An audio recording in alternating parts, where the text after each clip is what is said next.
to my channel, or welcome to my channel if you're new. Hi, my name is Richie and today I am going to be doing another mood reading vlog. I'm trying to get through my TBR. I have a lot of books on my physical TBR in general, so a fun way to vlog my day's reading and show you guys what I'm reading at the moment. I said reading so many times just then, sorry about that.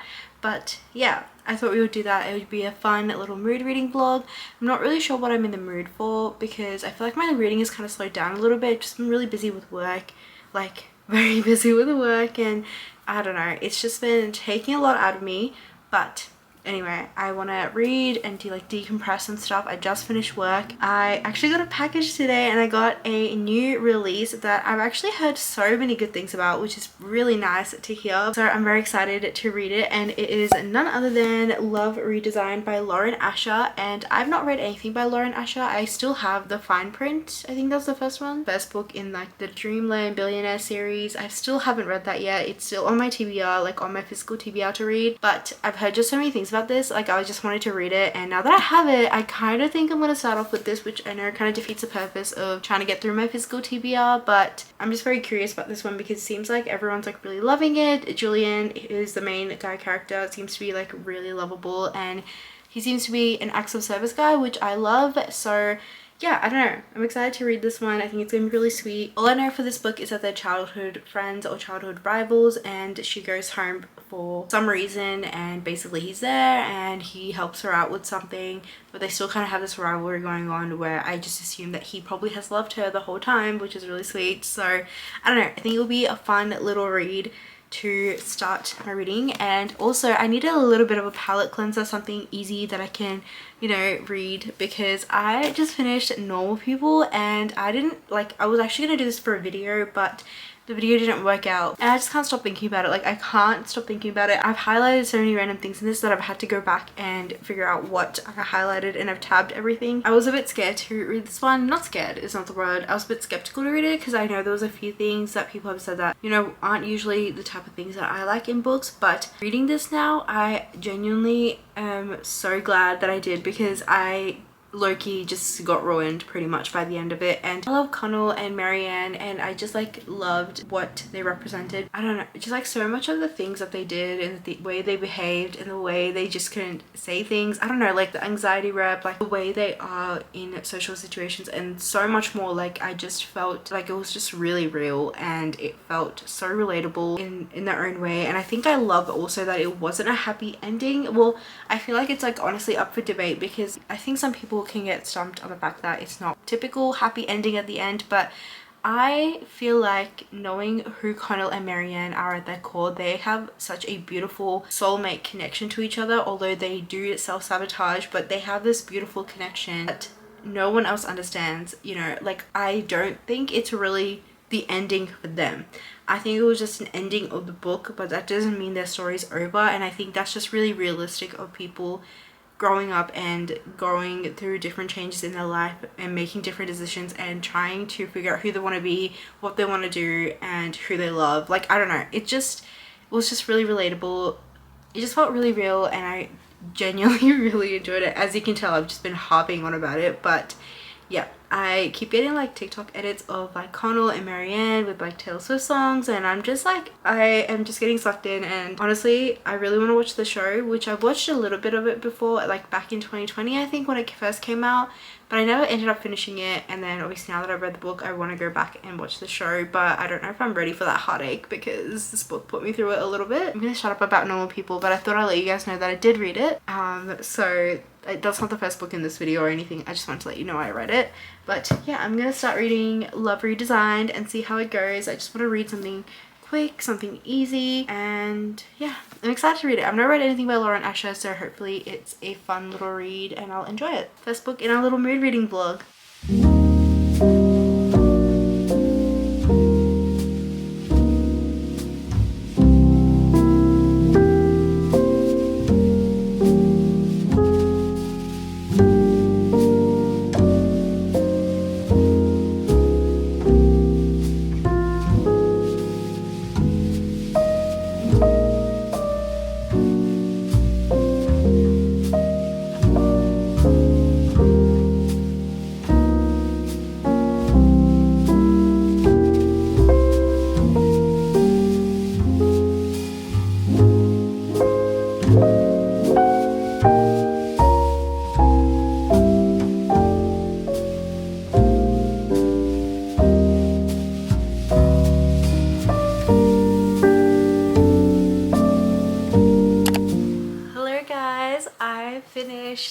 Love Redesigned, and I showed you guys a few of my like little reactions that I was having while I was reading this book, because I actually just really enjoyed it. Like I needed a palette cleanser, and this is a palette cleanser. Like it was a beautiful romance, it was sweet. I just literally like ate this book up. Everything that Julian was doing, everything that he was saying, I was just eating up. I was just like gobbling it up, because he was just such a sweet main character. Like he was so sweet, and he just loved Dahlia so much, and like he's always loved her and he's always wanted her. If you're looking for a romance to read that doesn't really have a miscommunication trope, and it's more so two individuals trying to figure themselves out, I highly recommend this book, because I feel like the ending and the crux, like it just made so much sense. And usually with romances, it's easy to have like a miscommunication trope to like show that the people want to be together, whereas here it was more about like they both went through things. Especially Dahlia, she went through something really traumatic, and it was her navigating becoming herself again and finding herself with her family. And I don't know, it was really nice to see. And it wasn't like the ending of it, there was no miscommunication in that sense. I mean, there was at the start for a little bit, but it was so easily resolved, and it was like, oh, you know, something happened, let's put it in the past behind us and like focus on moving forward. And I love that so much, because you don't really see that in romance books. If you are looking for an acts of service king, Julian is the guy. Like everything he did just for Dahlia to like smile for a second, like I can't. Anyway, I really enjoyed this, and I really love that I think I just needed a palette cleanser, because I just haven't felt excited about reading. I don't know, just being in a weird slump, and I feel like I've talked to you guys about it before. Now it kind of makes me want to read the fine print, but I don't know if that should be the second book that I read in this video, because then it's just gonna be like a Lauren Asher reading vlog. But I might get to it. I might read it after the next book that I read. I don't know, but really enjoyed it, and very curious about like where I have a feeling that I know what the next book in this series is going to be, but I don't know, we'll see. And I'm curious about reading more of Lauren Asher books, but I think I'll give this like a 4.5. You know, for a romance, I really enjoyed it. I feel like it ticked all the boxes for me, and although it seems like it's quite long because it's like 500 pages, I feel like all of like the little scenes they included, I don't know, I didn't mind it, to be honest. I was just like imagining like a Hallmark rom-com, cute little romance happening in a small town. So yeah, anyway, that was the first book in this mood reading vlog.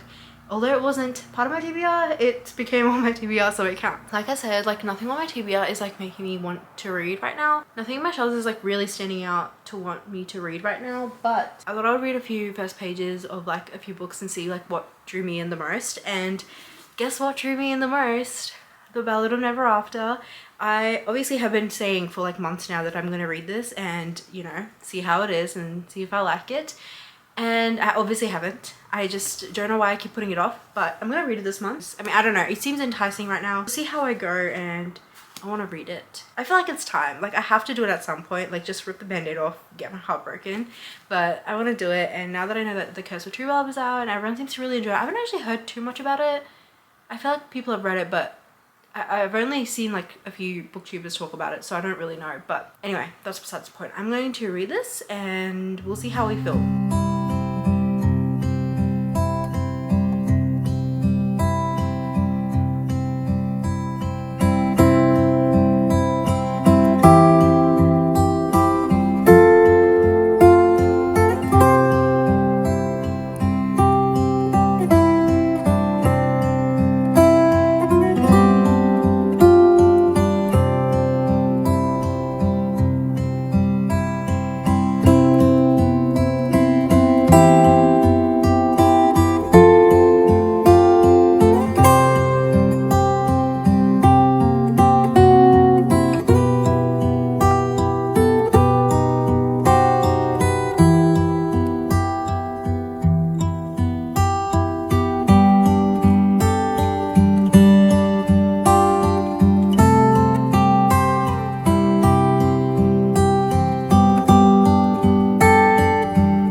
To you in a little bit since I started reading The Ballad of Never After. I am so far really enjoying it. Like it's pretty much exactly how I thought it would go. Like just a lot of stuff is happening, and I'm about 150 pages in now, so like maybe like quarter-ish of the book through. There's something going on right now, like I'm just very confused, and it's pretty much like the whole crux of the book and all of that. So I don't know, we'll see how it goes. I feel like there is something brewing and we're getting a bit closer to that. I don't know if that makes any sense. I'm trying to be as like vague as possible, so I'm not giving out any spoilers, but there's still a lot of build up, essentially is what I'm trying to say. I feel like I love the way that Stephanie Garber writes. Like, it's just so, I don't know what the word is, like it just feels like so lyrical, like everything like connects so beautifully. And I feel like even from chapter to chapter, like I don't know how she writes, like it's actually just such a beautiful way of writing. I don't know how to explain it. Like you'll go from like a conversation to like her having a dream, and it's just like, I don't know if that makes any sense. I feel like when you read it you kind of get it. I really want to finish this today or tomorrow, so I want to keep reading and see how I go.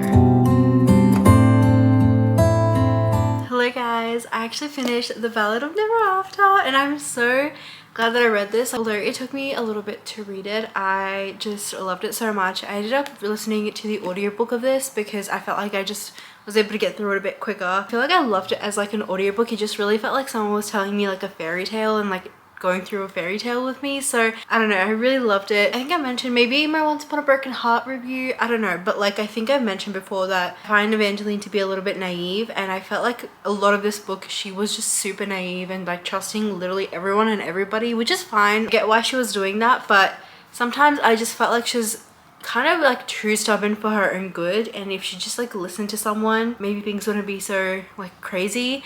But anyway, it is a story, that's what's supposed to happen, but I feel like sometimes Evangeline just like kind of annoyed me a little bit. But overall the story was so good and I really enjoyed the pacing of this one. I think I mentioned before, I love the way that Stephanie Garber writes and how it flows. It's so like beautiful and fairy tale-esque, and I really enjoyed that. The ending, like, don't even talk to me. I literally don't even know. I need to get A Curse for True Love as soon as possible, because that ending, like, I need to know what's happening in the third book, like what is the wrap up, like how is this all going to tie together. Like, I'm very curious now. So I'm really glad that I finally did it, because I think I was just like holding on to, like, you know, Once Upon a Broken Heart, and I was just so scared to read this one. But I'm really glad that I did. I really enjoyed it. I'm gonna give this one 4 stars. I think Once Upon a Broken Heart is still gonna be my like, top one out of the series so far. We'll see how A Curse for True Love goes, but I think the first one, because it just like set the scene, it was so fairy tale-esque, and I've just not read a fantasy like this before, so I really enjoyed that. I picked up another book from my TBR to read this week. I picked up The Summer I Turned Pretty by Jenny Han. I've been wanting to read this for a while. It's such a short, easy book. Why have I not read it already? I don't even know, but I really wanted to read it, and I've told you guys, like, I've watched the show. It's a bit of like a cheesy show, but I do enjoy it. I love the cheesiness, so I do enjoy it, and I did want to read the book and see how it was and how it compared to the show. I'll start to read it and see what Jenny Han's writing is like. I never read any of her books before, like To All the Boys I've Loved before, and I don't know what else she has, but I've never read anything by her, so I'm excited to see how this is gonna go. Anyway, I'm gonna start reading this one, and I'll let you guys know how I go, or maybe I'll probably end up just like telling you after, because it's such a short book. I'll just catch up with you after I've read it and tell you my thoughts, and yeah.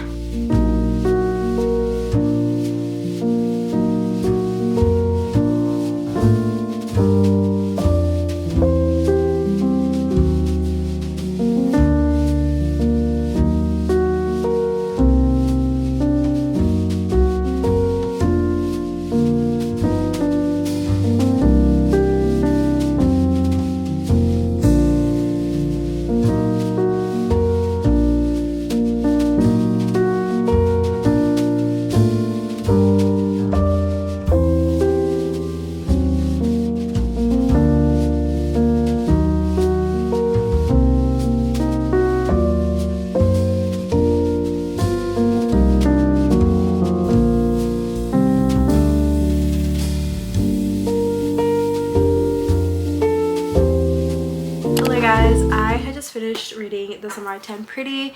I actually really enjoyed it because of all like the summer vibes, and that's kind of why I picked it up, because we're going into summer. It's quite hot in Melbourne today, so I just wanted to read something that was a bit summery.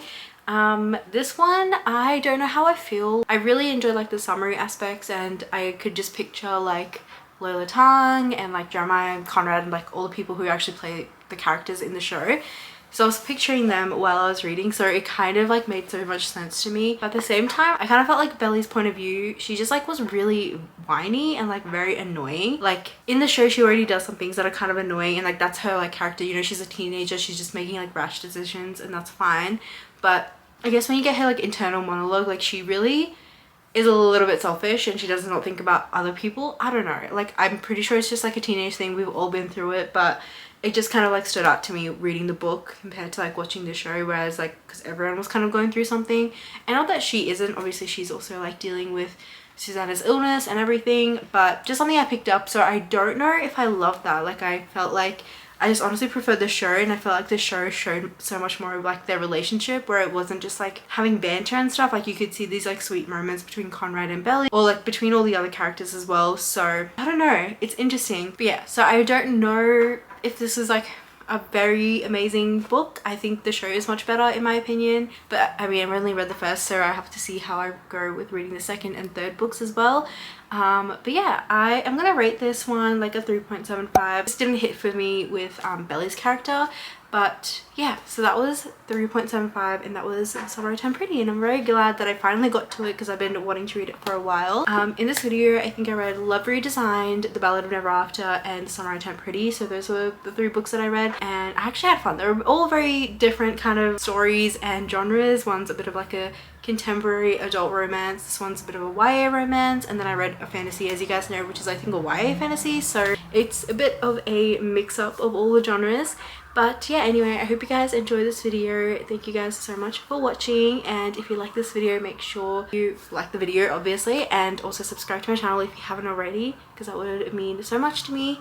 And yeah, that's pretty much it. I'll catch you guys in the next video. Bye! Love you!